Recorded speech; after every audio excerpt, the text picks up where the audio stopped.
This is our second episode. We're coming from Knuckleheads Live on the second floor of the outdoor stage. We've got a train in the background, typical classic Knuckleheads.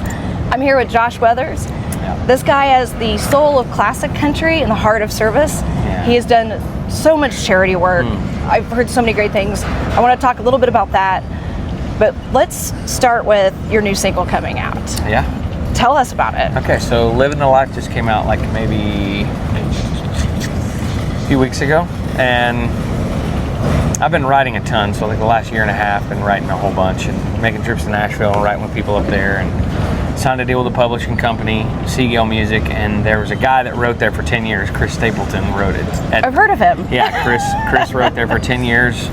And so his catalog, a lot of his catalog is there at Seagull, and so they'll pitch me songs every once in a while. Like, hey, they'll just throw me a Dropbox full of, uncut, oh my gosh, uncut Chris Stapleton songs. That's pretty wild. So I have like demos on my phone of Chris Stapleton like singing into a cell phone, stuff like that. Yeah.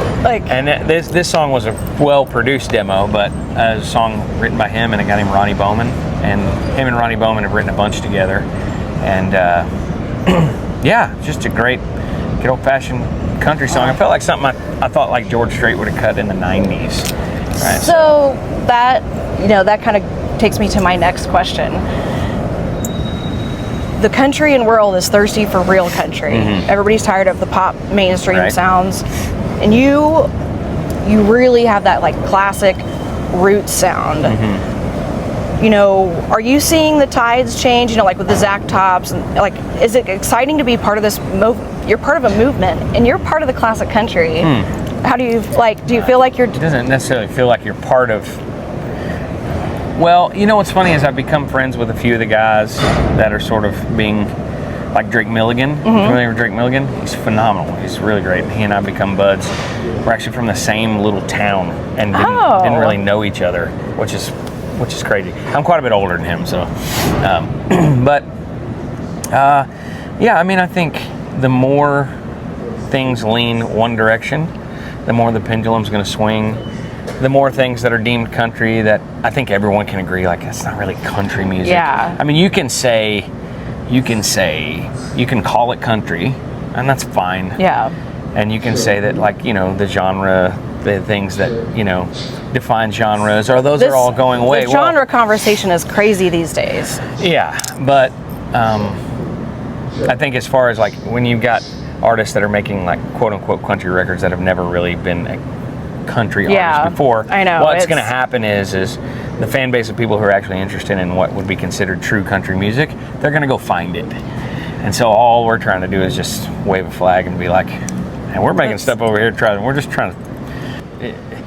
what's funny is, like, the Roots Americana, or like the Red Dirt thing, or, like guys like Co Wetzel, or I'm trying to think of it. Like, Co Wetzel's a perfect example. Yeah. Co Wetzel was like, he was like sub-genre guy. He was like living under here, even though he was like exploding and like selling 10,000 tickets a night. He's like not mainstream, and then what ends up happening is that comes around to the top, which I think is great. Yeah. Because it influences the mainstream. There is like this movement of these lesser known subgenres becoming cool. Yeah. And if people like us, we've been listening to this for a long time, we're like, man, we've been listening to this forever. Yeah. We're excited they're all showing up to our concerts.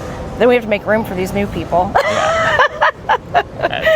That's funny. You want artists to be successful, and we are so pumped. Like, Yellowstone's done so much for this area and genre. Really? And oh my gosh, yeah.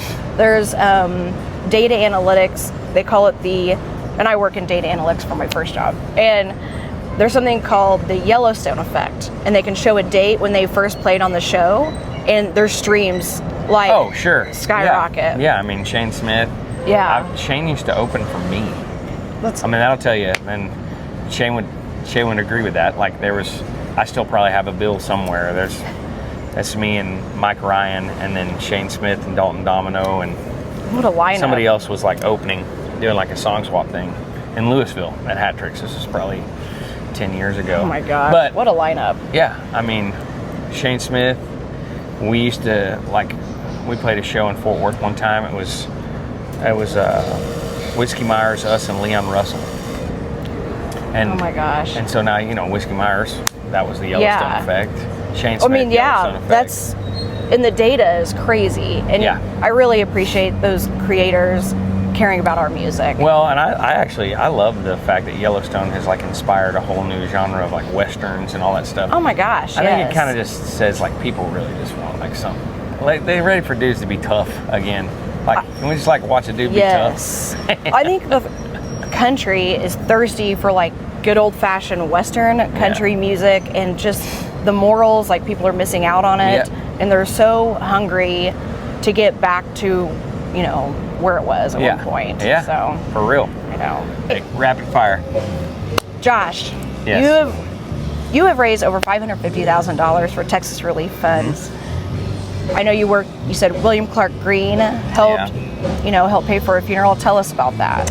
Well, you know, Will's a good friend of mine, and when he heard that we were raising money, he's like, we want to give some money to y'all. They sent 25 grand over, which was amazing, from his nonprofit to help with the flood relief. And we made sure that his money, since his nonprofit's based in West Texas, I wanted to make sure that it was benefiting a family that was from West Texas, and it did. A family that was on vacation in Kerrville. That a family of 6 and 5 did not survive, and so they had a lot of funerals to pay for back in Midland, and so we'll. It's amazing. I know you built a school in India. Yeah, I built a school in India. That's been now 10 years. We have 350 students who we take care of every single day. Built it from scratch. Bought 3 acres in southern India, and this is like everything from that. And then I know there's a coffee farm. Your wife convinced you. You said yes. We bought a coffee farm in El Salvador, and that's been running now for a year. The coffee farm is sort of like, the coffee's not necessarily like, it's not really our purpose in being there. We're there to just serve the people that live on this little mountain in El Salvador, and we've done several big gatherings up there, vacation Bible school and things like that. We've had 400, 500 people show up every time, so it's been amazing. It's amazing, and gosh, I know there's so many details that we're, skimming over. I know we're short on time, and I appreciate you sitting down with me. All good. What do you think about the Charley Crockett, Gavin Adcock feud? Gosh.